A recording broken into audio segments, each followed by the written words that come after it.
मरीज हुआ कहाँ जाएगा? पुलिस के पास ना भाई। मुकदमा लिखने की ताकत किसके पास है? पुलिस के पास। और जांच करने की भी, अगर मैं जांच करके दूं तो क्या आप मान लोगे? सही नहीं मान सकते ना, क्योंकि आप सिस्टम के लोग हो। और ना ही मैं मुकदमा लिख सकता। ये दोनों ताकत आपके पास है। ये तो आम आदमी आपको भगवान की तरह देखता है, लेकिन भगवान क्या कर रहा है? उसका कत्ल कर दे रहा है। तो इससे तो न्याय की जो वो है परिकल्पना, उसको भी ठेस पहुंच रही है। आप देखो 24 घंटे से उनका बच्चा सुसाइड करने पड़ा, और हम लोगों को वहाँ सारा वो करके, जबकि हमारा धर्म है। उसने हमें उसने याद किया, उसकी अंतिम इच्छा ना, जिसको फांसी की सजा होती है ना, उसकी भी अंतिम इच्छा पूछी जाती है। उसकी अंतिम इच्छा में सारे काम छोड़ के आया, और सच है उसकी बात। वो उसने अपने हीरो को पिटते देखा ना। मेरे पिता के साथ भी कोई ऐसा करता तो मेरे लिए मेरा जीवन मरने लायक होता, अगर मैं कुछ नहीं कर पा रहा हूँ। और चाहे वो गरीब हो अमीर हो, हर आप भी जानते हैं आपके पिता के साथ ऐसा होता, आपको बताओ। मैं तो अपनी भावुकता को भी नहीं रोक पा रहा हूँ, क्योंकि मैंने देखा वो उसकी तड़प मैंने उसके लेटर में देखी है। लेकिन नहीं होगा ये अन्याय बेटा। आप दर्ज कराओ और फिर उसे बच्चों को बताओ। अगर इतना ही मन हो ना चमचागिरी करने का, तो तारे खाकी और आए सफेद कपड़े पहन के, देखो कुत्ता ना बना दिया ना उसका, तब बताना। ठीक है, ये चलेगा। इसका सम्मान है जो आपने पैर रखी है, इसका सम्मान है, ये हमारे देश का सम्मान है, गौरव इसलिए। वरना क्या हम लोग कमजोर हैं? बिल्कुल कमजोर नहीं है। आप वो दर्ज कराओ, फिर हम बात करेंगे। अभी तो मैंने उनकी माँ से भी मिला, देखो वो क्या सोच रही है। अकेला बेटा जिसका, बताओ कहाँ से लाके दूं मैं इसको? ये देखो इनको कहाँ से लाके दूं बताओ?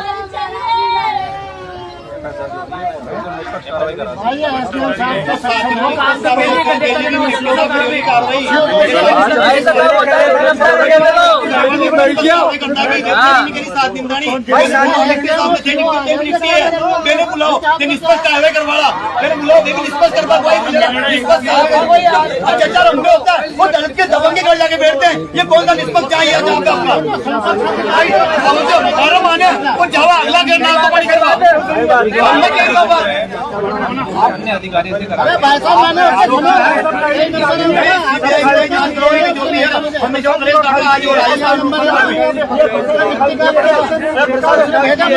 मैंने बात की उससे, मुझे मालूम है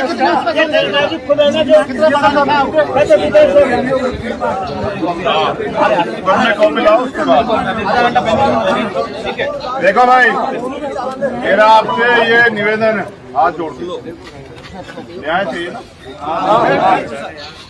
तो फिर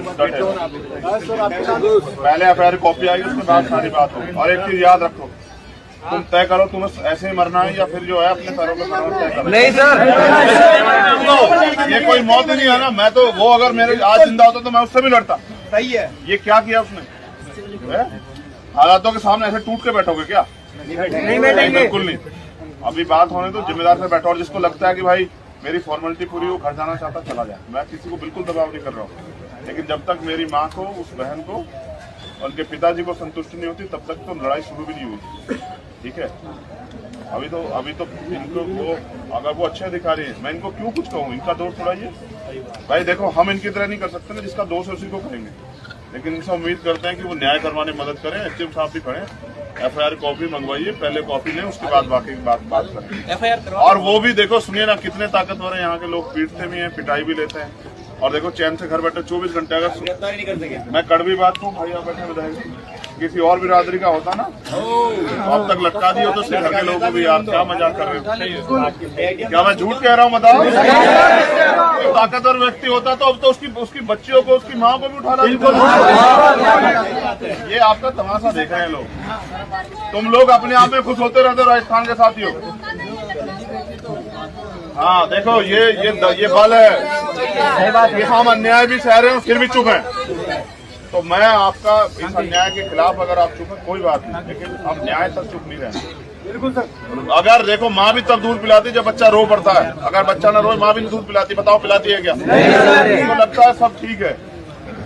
कुछ भी करो, इस अन्याय को रोकने के लिए कोई भी कीमत चुकानी पड़े तो करो। ठीक है, नहीं बोलो, लेकिन यार ये सुसाइड वाला काम मत करो, ये बहुत बुरा है। मैं अगर उसको बीमार होता ना, उसके ऊपर लाखों रुपए लगते, हम लोग इकट्ठा करके दे देते। उसको उसकी हड्डी टूट जाती, हम लोग उसको सही करा लेते, लेकिन उसको हम जिंदा नहीं कर सकते। एक भाई खो दिया ना, और कैसे पाल के बड़ा होता है, किसी से पूछ के देखो, जिसके बेटा उससे पूछो, अगर बच्चा रो पड़े तो पिता की रूह कांप जाती। इस पिता पे क्या बीतती होगी? नर्सिंग कराइए, नर्सिंग कितनी बड़ी पढ़ाई हो, नर्सिंग में कितना करते हो?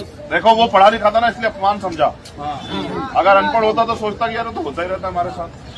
नहीं, मैं उसकी हिम्मत की दाद देता हूँ। वो कायर नहीं था, कायर होता तो ये रास्ता नहीं चुनता।